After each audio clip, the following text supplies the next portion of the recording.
Welcome into a special edition of Catfish and Ice, episode 242, presented by BetterHelp and DraftKings. This is your host, Chad Minton. Got to bring you this special episode because it has indeed happened. Cody Glass has been traded by the Nashville Predators to the Pittsburgh Penguins, first announced by Elliot Friedman. And fans are predictably upset over this trade. Cody Glass has a strong core of the fan base that supports him. Of course, he's an easy player to root for with his story, and we were all hoping that the Nashville Predators could be his team that he is with for the long-term future, that he could find his consistent role as a top six center, but it just was no longer a match with Andrew Brunette's system. You looked at the numbers. We've been speculating about this for the last few episodes of Catfish and Ice with my co-host, Max Greenberg. So go back and listen to the last couple episodes where we really talked about this, including in my 10 bold predictions for 2024-25. It turns out one of them has already come true before the regular season has even come close to starting. Probably the easiest of the 10 bold predictions, I will say, but we did predict that Cody Glass would be traded before the regular season started, and that has happened. So we've really got to spend the bulk of this special edition of Catfish and Ice this afternoon on this Wednesday, talking about what this trade means for the Predators, the ripple effect of that, and how, honestly, the Predators were backed into a corner, and they really didn't have any choice but to do this trade. So we're going to break that down a little bit more, talk a little bit more about the rest of the trade package that's a little underwhelming if you're a Predators fan, but that's what happens when you have a salary cap dump. A couple other quick things I want to get into. Since we're talking about contracts, since we're talking about the salary cap crunch that the Predators are in right now thanks to going so heavy in the free agency market, that's the cost of doing big business is you got to deal with that pesky salary cap. And that's where Barry Trotz is at, having to jump through these hoops to figure out how to re-sign some of these players. We're going to talk about Juuso, Parssinen, and Tomasino a little bit more and what this means now that the Predators have a little bit of money freed up, but not a ton. It's not a ton of money in salary cap terms. So we're going to get into that. But I also want to talk about what is now the worst contract currently on the Predators, and I'm going to leave out the buyouts and all that. I'm not going to count that. Of course, those are the worst.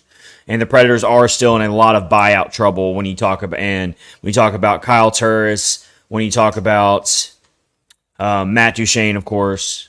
The Predators have a lot of retained salary that they have to still worry about that's hurting them as well in this whole salary cap crunch. But we're going to leave those players out. What is the current, and when you're looking at the starting lineup of the Predators, the projected starting lineup, for 2024-25. What is now the worst current contract on this team? I'm going to go through the list and choose my worst one. I have a feeling a lot of fans are going to say a certain player, and we'll see how that is. And then also a little bit of news regarding Bridgestone Arena. According to a study, as a lot of Smashville fans can tell you personally on personal accounts, it's going to hurt your pocketbook a little bit. It's going to make that wallet a little bit less thick if you want to take a family of four to a Bridgestone Arena experience to see the Nashville Predators, what we call Smashville. So we're going to break down what that study found by the Action Network.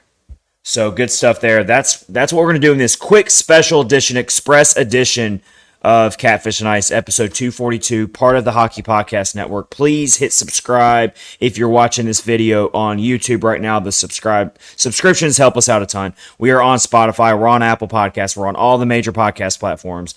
Download the show. Hit the follow button. Leave us a review. It helps out a ton. You can follow us on X at Catfish Ice. We're on Facebook at Catfish Ice as well. We love interacting with all of our listeners through the various social media channels.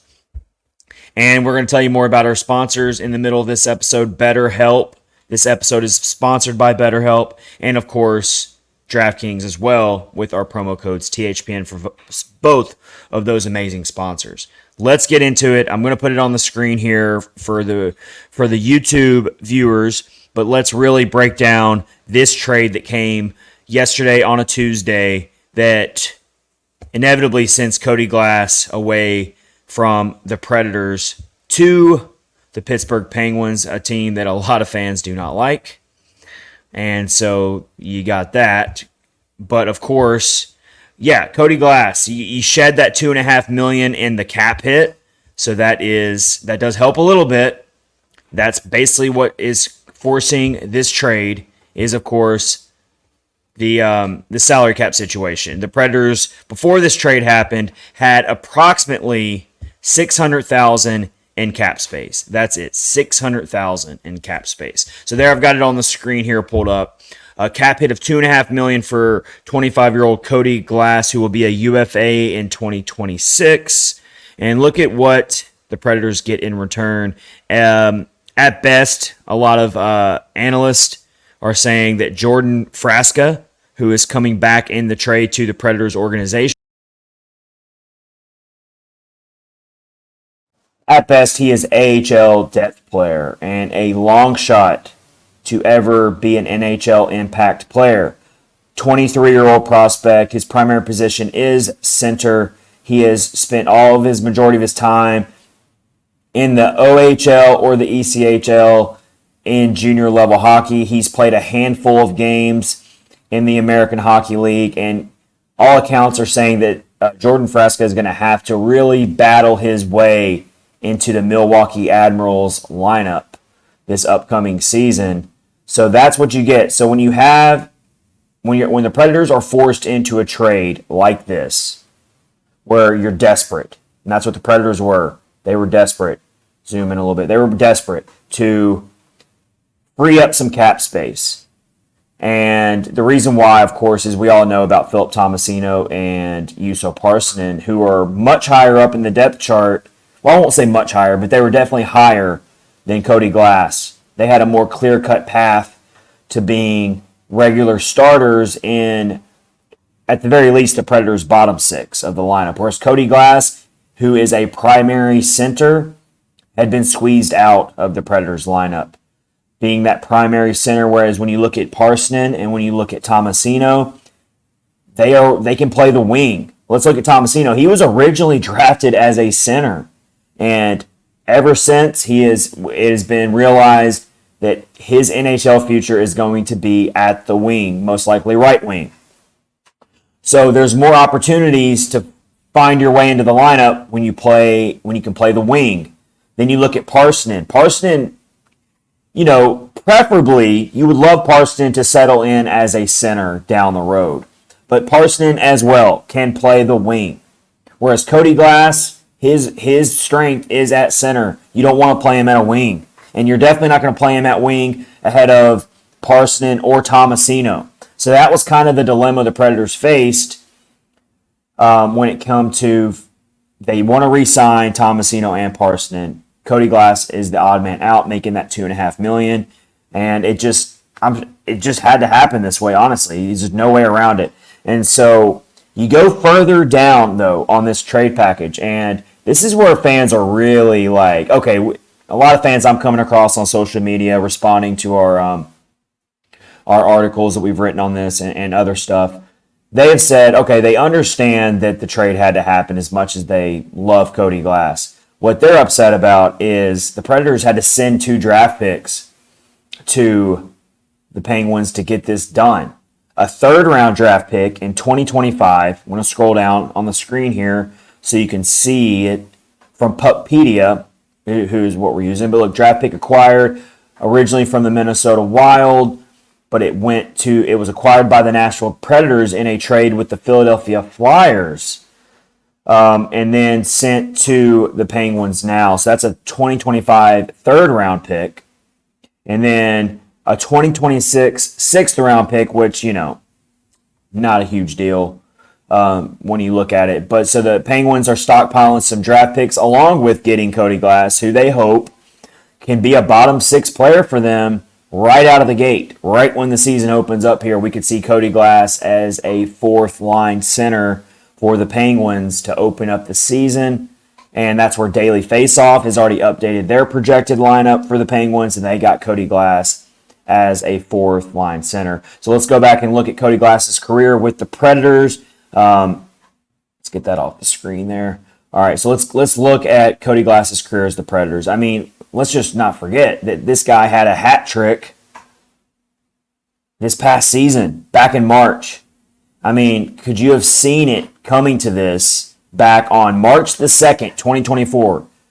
Cody Glass had a very emotional game. He scored a hat trick against the Colorado Avalanche at home in front of the Bridgestone Arena crowd. We all remember it. He was a very emotional player during that game.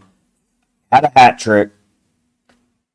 Who could have told you that just a little over 5 months later, Glass would be traded as a salary cap dump, no less. Not even like a competitive trade for the Predators. This was just, they had to cut their losses. Who could have seen that coming?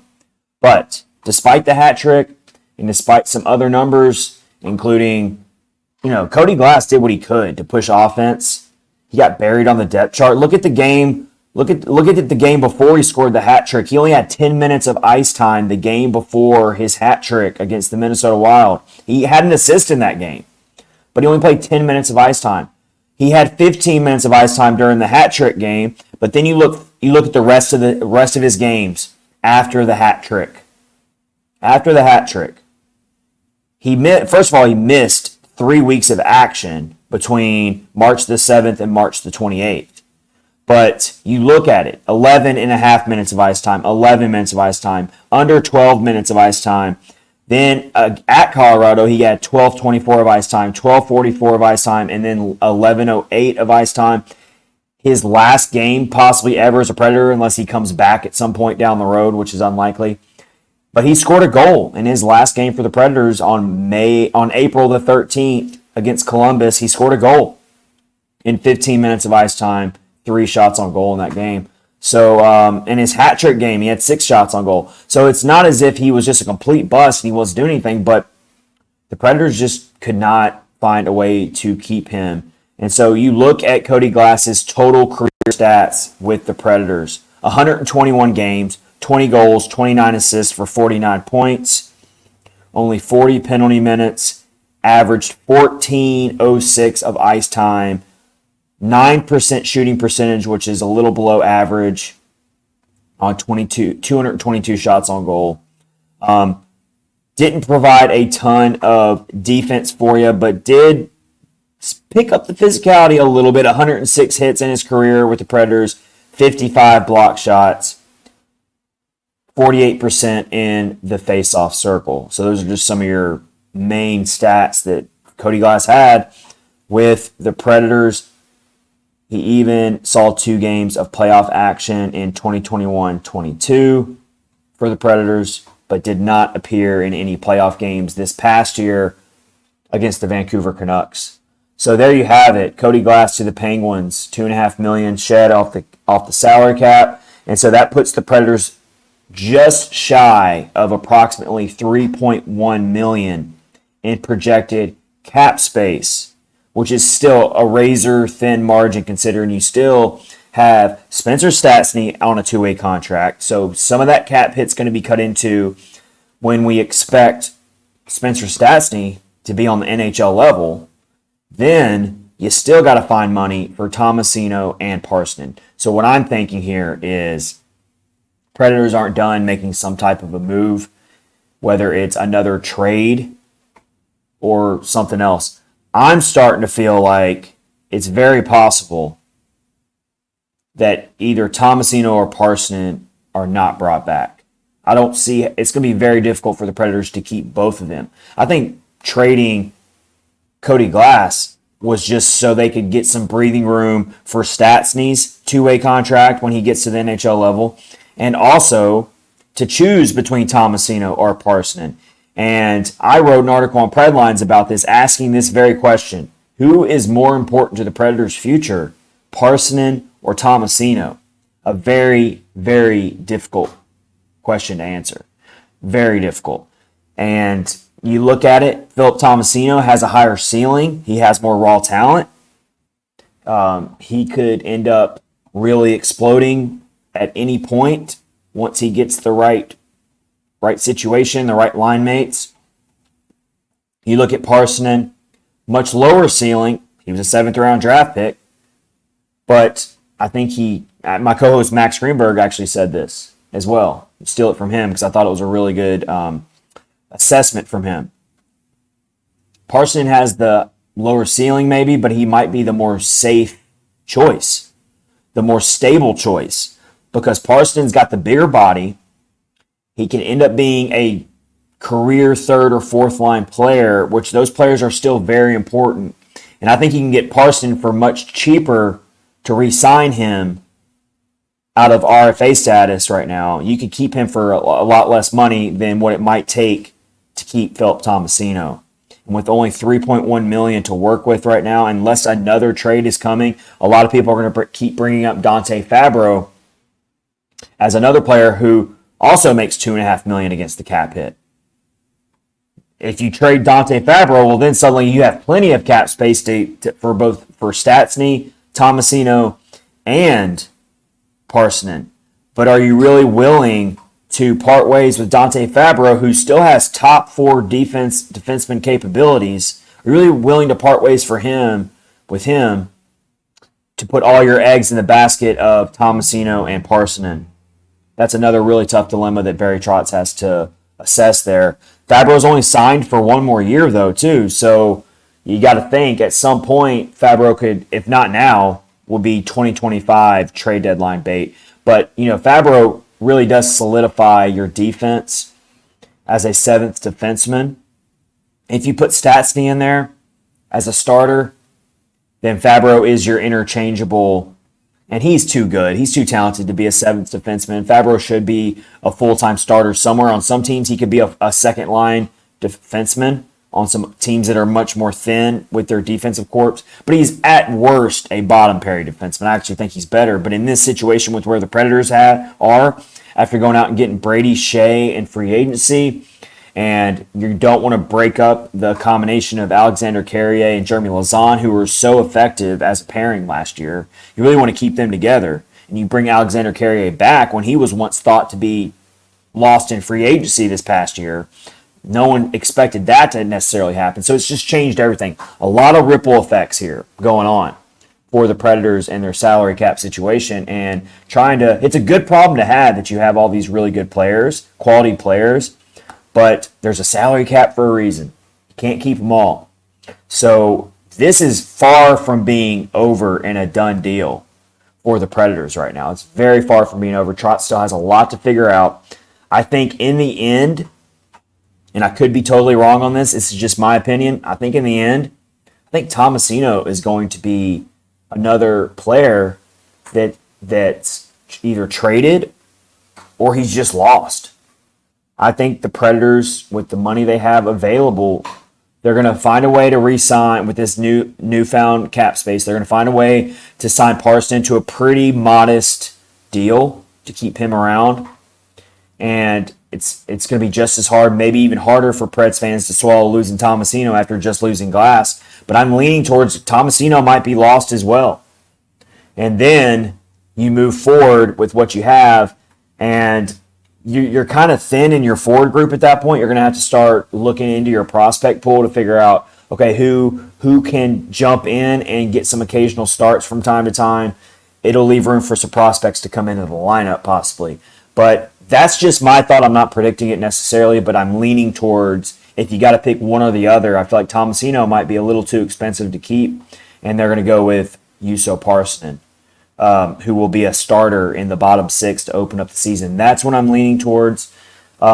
Trading Cody Glass does not necessarily mean that the Predators are going to be able to keep both Tomasino and Parssinen. Just don't see it happening. So there's that. Let me tell you about our sponsor. This episode, Catfish on Ice Podcast, is brought to you by BetterHelp. And right now, we think you should give online therapy a shot. What are your non-negotiables when it comes to your personal health? For me, it's I got to find time to go to the gym. That's my happy place. I feel better when I leave. But we all have non-negotiables in our life that are very important. And therapy day should be one of them. When your schedule is jam-packed, we all know it is. 24 hours in a day is just not enough to get everything you want to get done and to prioritize everything you need to get done. Between kids' activities, big work projects, and more, It's easy to let your priorities slip by the wayside and forget what's really important. And one of the things that's extremely important is your mental health. Even when we know what makes us happy, it's hard to make time for it. But when you feel like you have no time for yourself, non-negotiables like therapy are more important than ever. In this crazy and unpredictable world that we live in, it's easy to forget how important it is.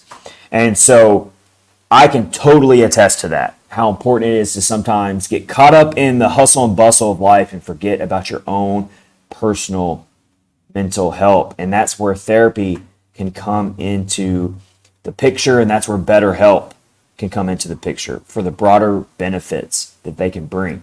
It's helpful to help with your coping skills, to set boundaries, and empowers you to be the best version of yourself. It isn't just for those who have experienced major trauma, but just any normal person who is just going through normal times in life can still give online therapy a try.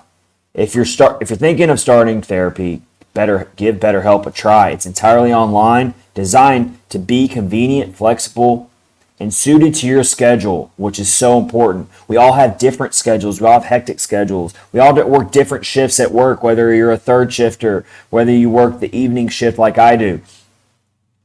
This is what's so amazing about BetterHelp and their online therapy is you can fit it around your own personal schedule. Just fill out a brief questionnaire to get matched with a licensed therapist and switch therapists anytime for no additional charge.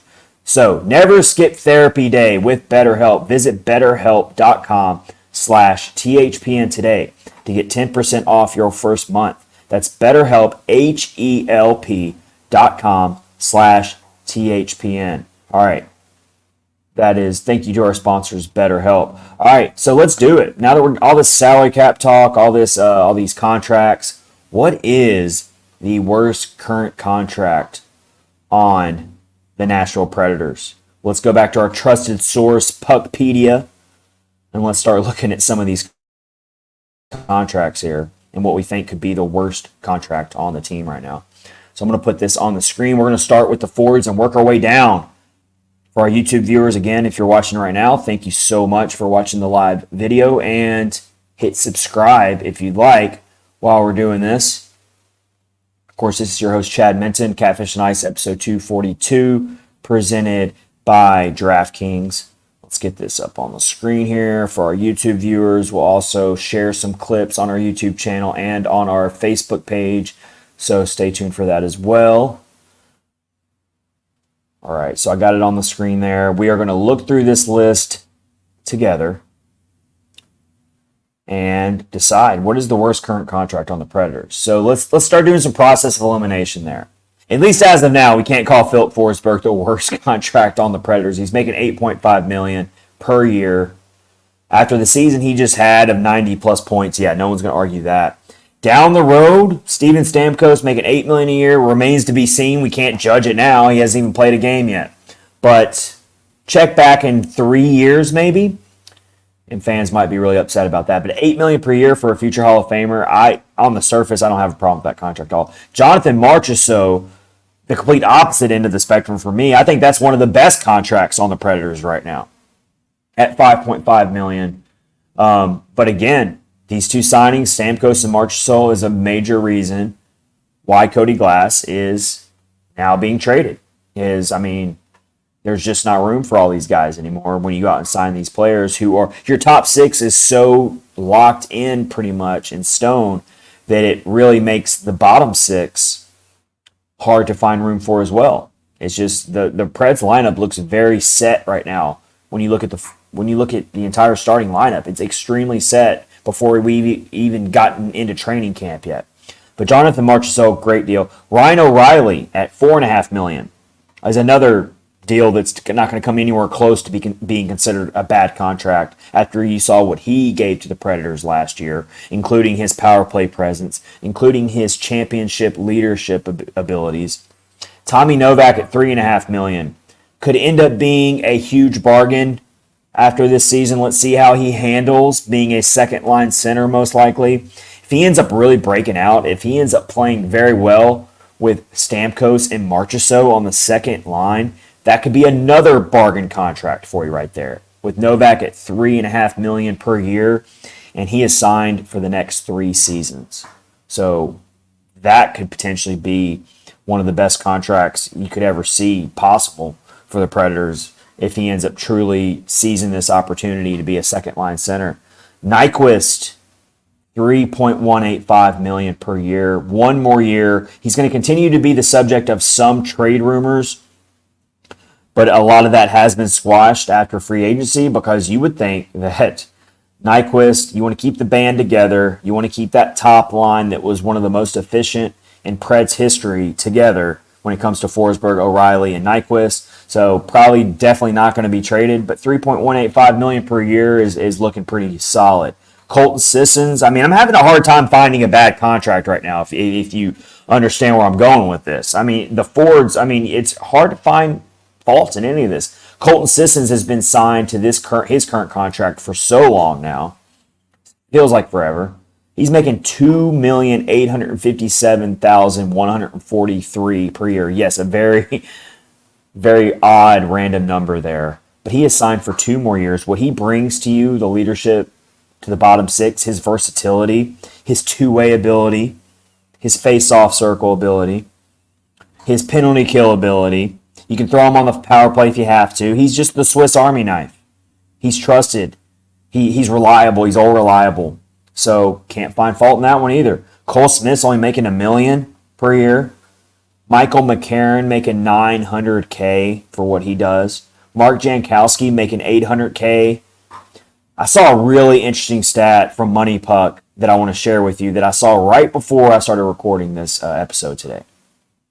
I was looking at all the analytics for the Predators this past season and just some leaders in certain categories. I was trying to see kind of where Cody Glass ranked in some of these categories. And I looked at expected goals per 60 minutes. This really evens the playing field and takes out the whole time on ice thing because it's not really fair to compare a player like Philip Forsberg to a player like Mark Jankowski who plays significantly less minutes on the ice and is playing with not nearly as much talent either on his lines usually.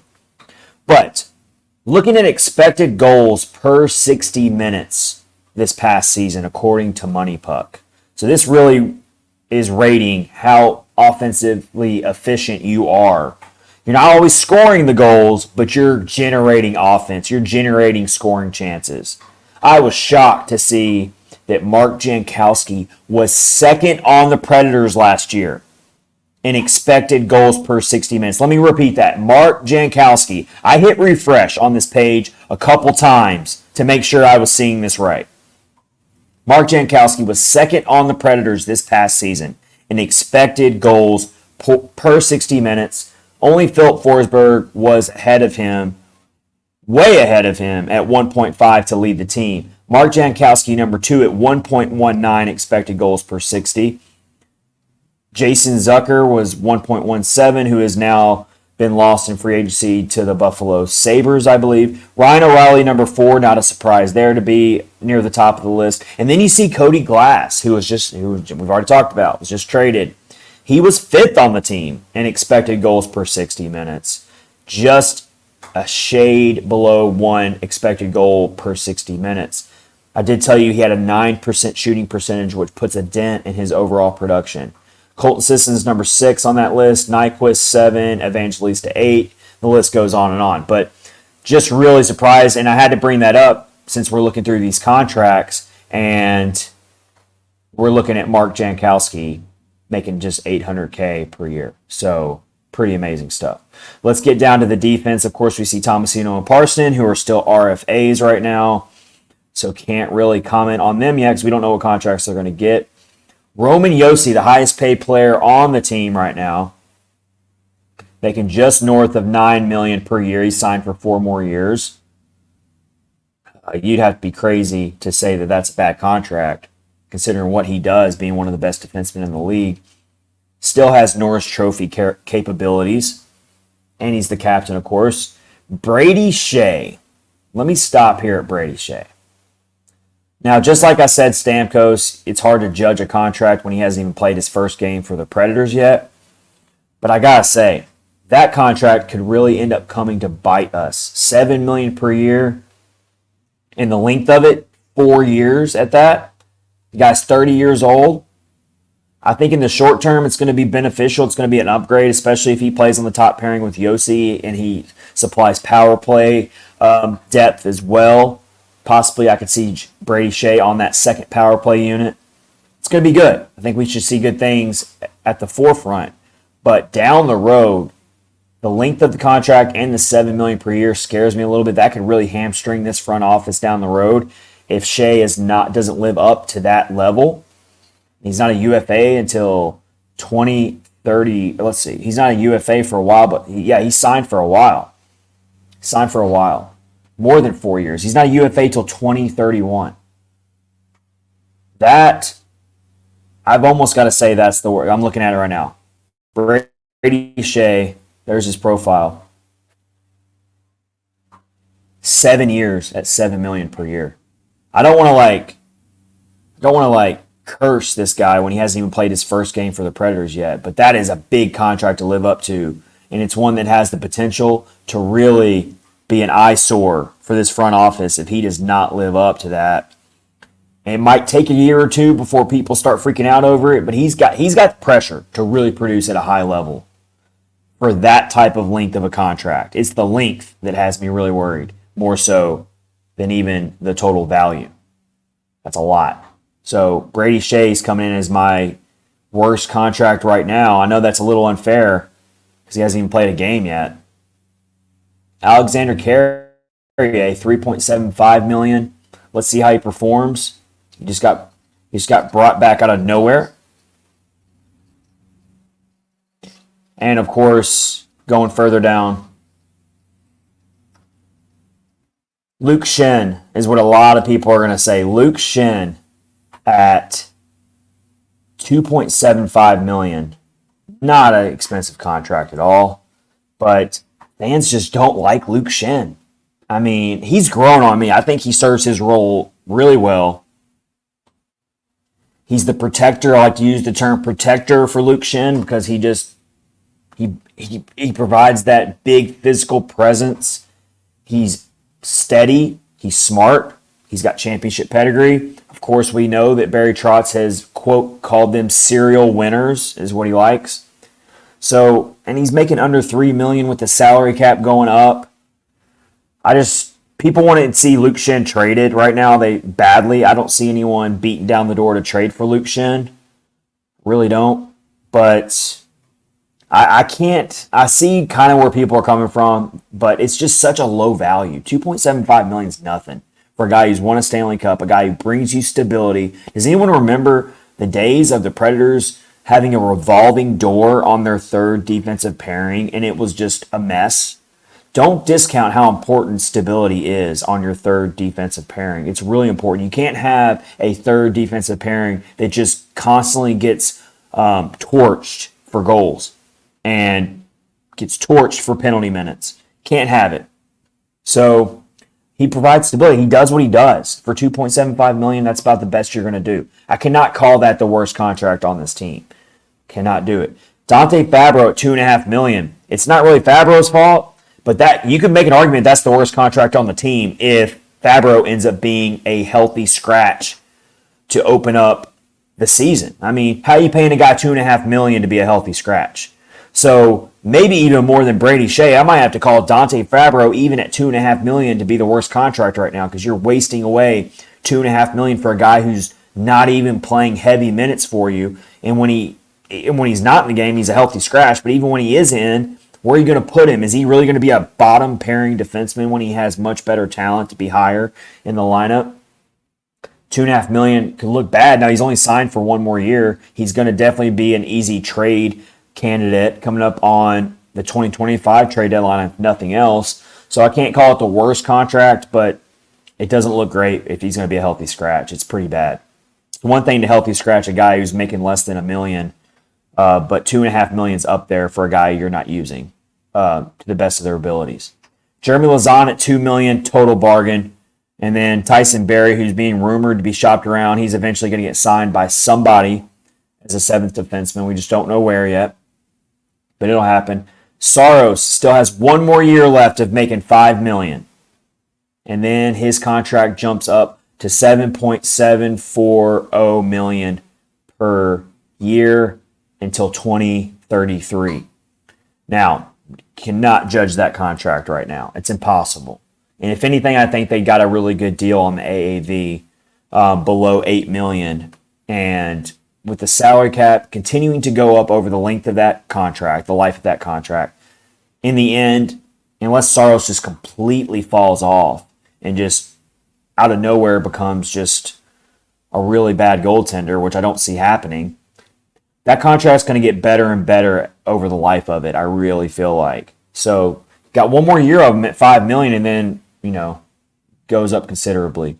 Scott Wedgwood, your backup, $1.5 million. The Preds are actually saving some money by switching from Lankinen to Wedgwood, which is the whole reason why. Of course, I think it's a minor downgrade to go from Lankinen to Wedgwood as your backup. I would much rather have Lankinen, who also has not been signed yet by anybody, which is just crazy.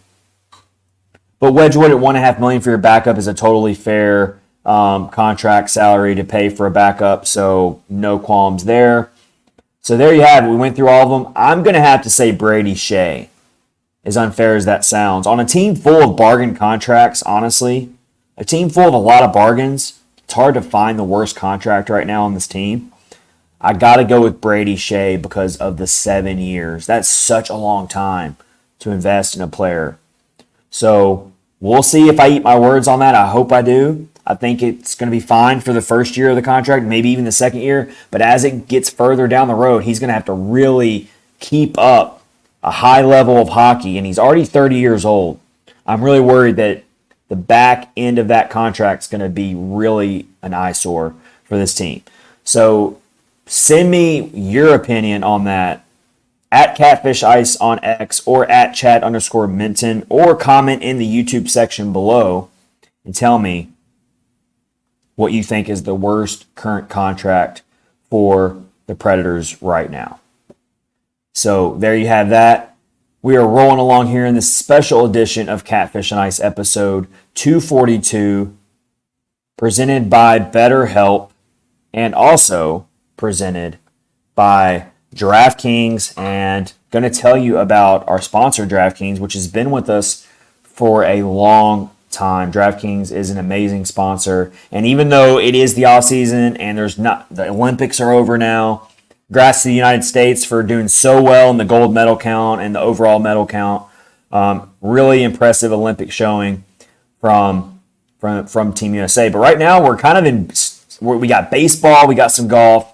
We got NASCARs ramping up, and that's what we got going until football comes back. Preseason football's here, so we still got some stuff going on. Let's tell you about our current offer with DraftKings. You know the beautiful thing about being a sports fan, there's only like 2 days the whole year without a game. 2, with so much happening and so much action.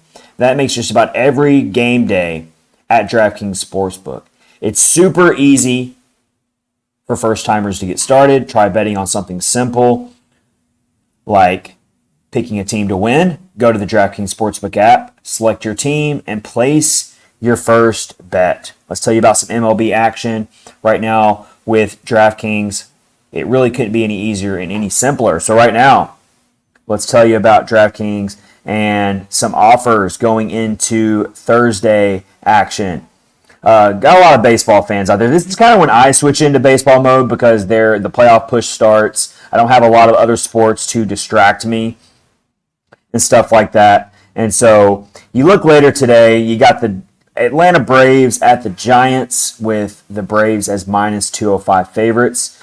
Later tonight, you've got the Toronto Blue Jays at the Los Angeles Angels with very even odds there. And then the Yankees, a lot of Yankees fans out there. The Yankees at the White Sox. Couldn't be two different teams going in different directions. The Yankees are minus 148 favorites there. And then also this evening, you got the Dodgers at the Brewers with a pretty close odds there as well. So there's some of your baseball action according to DraftKings Sportsbook.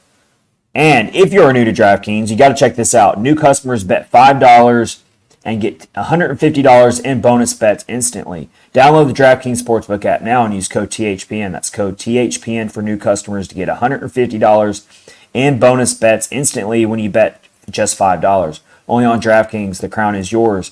Gambling problem, call 1-800-GAMBLER, or in West Virginia, visit www.1800gambler.net. In New York, call 877-8-HOPENY or text HOPENY. That's 467-369. In Connecticut, help is available for problem gambling. Call 888-789-7777 or visit ccpg.org. Please play responsibly on behalf of Boot Hill Casino and Resort in Kansas. 21 plus, age varies by jurisdiction. Bonus bets expire 168 hours after issuance. Deposit and eligibility restrictions apply.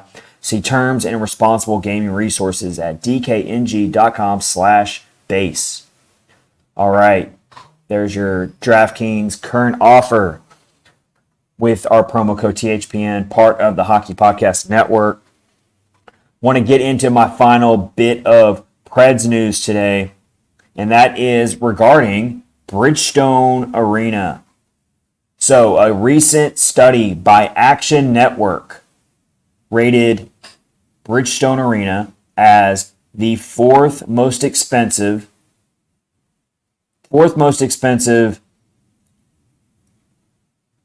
arena for a family of four to go out and see some hockey. Fourth most expensive. Now, we all know, we've been to Preds games here in Smashville. We all know how expensive it is to go to a Preds game. We have seen it plenty of times. Nashville is a destination city. Nothing is cheap when you want to go to Nashville, if you can remember that. Nothing is cheap when it comes to Nashville. And so I want to share the full chart here and the metrics. What did they use? What did Action Network use in this study to come up with this ranking of Bridgestone Arena being number 4? And so there you have it right there. Disregard where it says NFL at the top. I think that was just a misprint. But you see the ranking list there from the Action Network based on this study. And let me zoom in a little bit so it's a little bit easier to read. But you got Scotiabank Arena, home of the Toronto Maple Leafs, at number 1. And let's go through, first of all, how the metrics of how they came up with this. So they went by a family of 4 to get 4 tickets, 2 beers, 2 soft drinks, 4 hot dogs, parking, and what the child admission policy is for the arena. And that gives them their total average cost for a family of 4 to go to an NHL hockey game at these arenas. So now that you have that, you look at Scotiabank Arena, number 1, home of the Toronto Maple Leafs. I don't think anyone is surprised at all to see that one. Toronto is one of the most expensive cities in the world. So not surprising there. They come in at $703.88 on average for a family of 4 to go to a game based on all these measurements. Number 2, Vegas Golden Knights, T-Mobile Arena. Another one that you shouldn't be too surprised about. Pretty significant gap between number 1 and number 2, though. It goes down to $676.56. Another huge major market when it comes to entertainment and just being pretty expensive to go do stuff in. Then you go down to number 3, the New York Rangers, Madison Square Garden. I mean, if they were number 1, I wouldn't be surprised at all. They're number 3, $617.18 on average. And then you see the Nashville Predators, Bridgestone Arena at number 4. Now, that is pretty... I would expect them to be in the top 10 for sure, but I was really shocked a little bit to see Bridgestone Arena all the way up at number 4 when you look at some of these other markets that they're ranked with. You know, when you look at who's ranked behind Bridgestone Arena, TD Garden, Boston Bruins, a hockey mecca, is behind Bridgestone Arena in total cost. The United Center, Chicago Blackhawks. Now that's a little bit more understandable because the Blackhawks they've just been so awful for so long recently that you can see why their prices have fallen.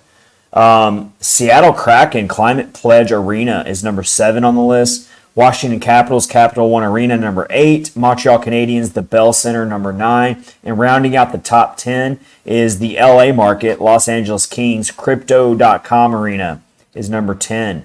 So there you have it there for the top 10, and Bridgestone Arena at number 4. And what really puts Nashville Predators so high on this list is their average 4-ticket price of $523.52. You see the dramatic difference between average ticket price for going to Bridgestone Arena. When you look at TD Garden's only $472, United Center is $460, Climate Pledge Arena is only $442.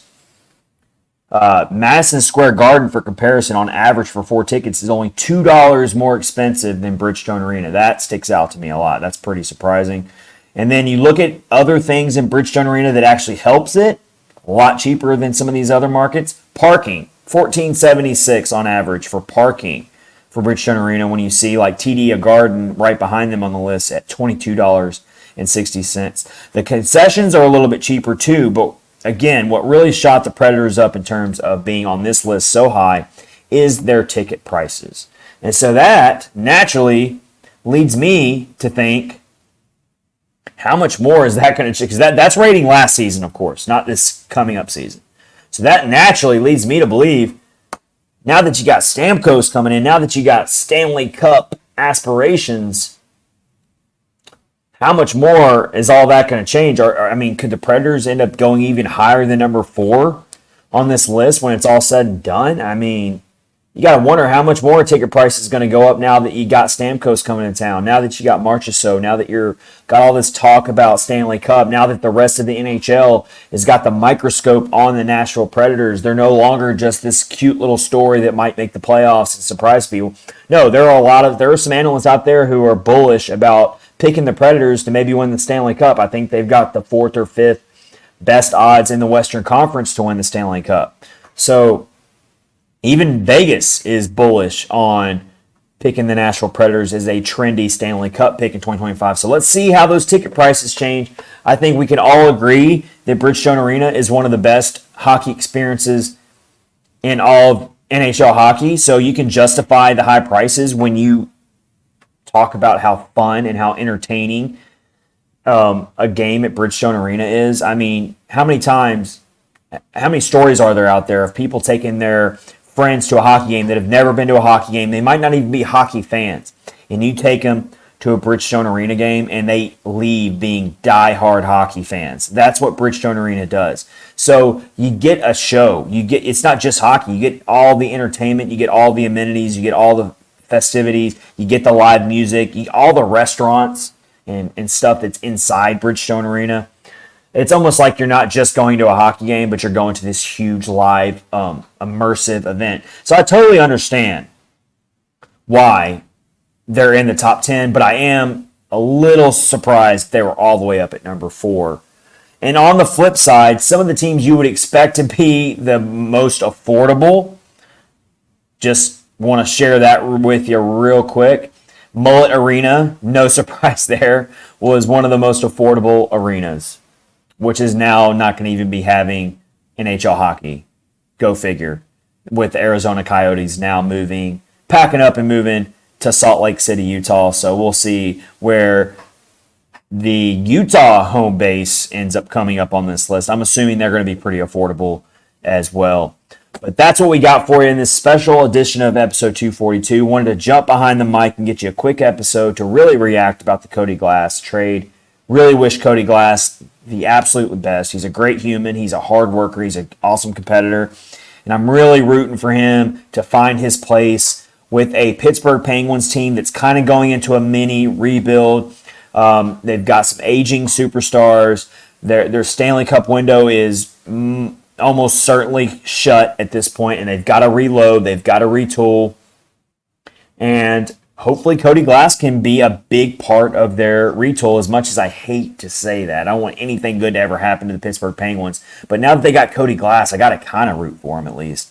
So, I think it could be a good spot for him. He can get some good mentorship from Sidney Crosby and Evgeny Malkin, who are still big parts of that team, obviously. So I think it could be a good landing spot for him. I'm sure it's tough that another team is kind of... I won't say the Predators gave up on him. I think the Predators just figured out that he was the outside looking in. It's a good problem to have when you have all these quality players and you can't keep them all. And that's kind of what happened with Cody Glass, his unfortunate contract, and just the business side of it happened. So wish Cody Glass the best. Think it'd be a good spot for him for sure. And until then, we will get you another live episode of Catfish and Ice coming up to you shortly as we get closer and closer to training camp and all of that madness that will happen. There's going to be some good position battles for sure. Going to have to talk about more of the prospect pool and some of these prospects who will have a chance to possibly make their presence known in training camp and crack this roster. It's going to be a very difficult starting roster to crack if you're a prospect right now. I think Barry Trotz and Andrew Burnett are very pleased with what they have. You're going to have to really knock the socks off of coaches in training camp to crack into the lineup, especially among the forwards. I mean, when you look at guys like Jankowski and McCarron and Cole Smith, they are just mainstays, bottom sixers that just bring that tempo and bring that energy. It's going to be hard to remove them. Almost impossible, really, to remove them from the lineup just based on training camp play. I just don't see it happening unless just something crazy happens, like another trade happens, which I wouldn't put it past them. But until that happens, training camp's going to be more about getting all the players up on their chemistry because you've got a new dynamic going on here now after free agency. So it's really going to be all about getting everyone on the same page with not a lot of time to do so. And you don't want it to leak over into the regular season too much because you don't want to dig yourself a hole when you've got these kinds of aspirations to compete for a division, compete for a playoff spot, and go deep in the playoffs. You can't start off too rough and then have to make up for it later down the road, kind of what they did to themselves this past season. So with that said, I'm signing off. This is your host, Chad Minton of Catfish and Ice. This has been episode 242. Take care, everybody. Survive these dog days of summer. We got some cooler weather coming in a couple months, hopefully. I'm down here in Florida, so I'm constantly sweating. But until then, take care, everybody. Thanks for joining Catfish and Ice, episode 242.